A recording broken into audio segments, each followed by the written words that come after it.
হয়? এক থুতুতে ইমানদার মুনাফিক আলাদা হয়ে যায়। এক থুতুতেই ইমানদার মুনাফিক আলাদা হয়ে যায়। সুমাইয়াও থুতু দিয়েছিল আবু জেহেলের মুখে। এবার আবু জেহেল কি করেছে শুনেন। আবু জেহেল, তার কাছে একটা বর্ষা ছিল, বর্ষা চেনা যায়, বর্ষা সামনের অংশ চোখা, এটা দিয়ে সুমাইয়া রাদিয়াল্লাহু আনহার লজ্জাস্থানে আঘাত করে তাকে শহীদ করে দিয়েছে। ব্যথা অনুভব করলেন না? আমি জানি করেন নাই, কারণ সুমাইয়া আপনার কেউ না। সুমাইয়া আপনার কেউ না। সুমাইয়া আমার বোন না, সুমাইয়া আমার স্ত্রী না, সুমাইয়া আমার মা না, সুমাইয়া আমার খালা, ফুফু, চাচি, মেয়ে কেউ না। এই কারণে আমাদের আঘাত লাগে নাই। যদি আমাদের এই দেহটা যে অবশ, আমাদের উম্মার যে দেহটা যে অবশ, এটা তো বোঝা যায় চলমান বিশ্ব রাজনীতি দেখলেই। বিশ্বের যে কোনো জায়গায় মুসলিমরা আঘাত পাচ্ছে, মার খাচ্ছে, নির্যাতিত হচ্ছে, দোয়াও তো মুখ দিয়ে বেরো হয় না। তাদের স্মরণে একদিন কেউ রোজা রেখে একটু দোয়াও করে না, নামাজে একটু দোয়াও করে না, দুইটা কথাও বলে না, কোনো মানববন্ধনও নাই, কোনো প্রতিবাদও নাই, কিছুই নাই। মানে পুরো দেহটাই প্যারালাইজড, শেষ, অবশ অনুভূতি।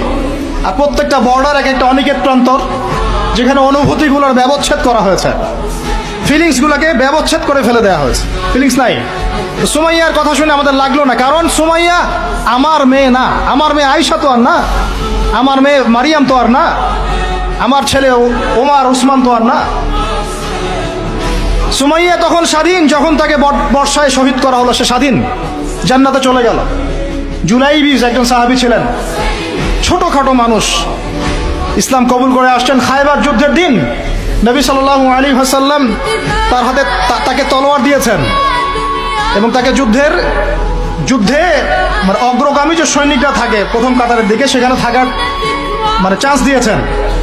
তাকে মানুষ বিয়ে করতে চাইতো না, কারণ তার চেহারা সুরত খুব একটা ভালো লাগে না, বংশ নিচু, মানুষের একটা থাকে না প্রেস্টিজ ইস্যু, তার মনে কষ্ট। নবী সাল্লাল্লাহু আলাইহি ওয়াসাল্লাম একদিন প্রস্তাব পাঠালেন তাকে চিঠি দিয়ে, যে তুমি এই চিঠিটা নিয়ে অমুক গোত্রে যাও, গিয়ে বলো যে আমি বলেছি তোমাকে যেন মেয়ে দেয়।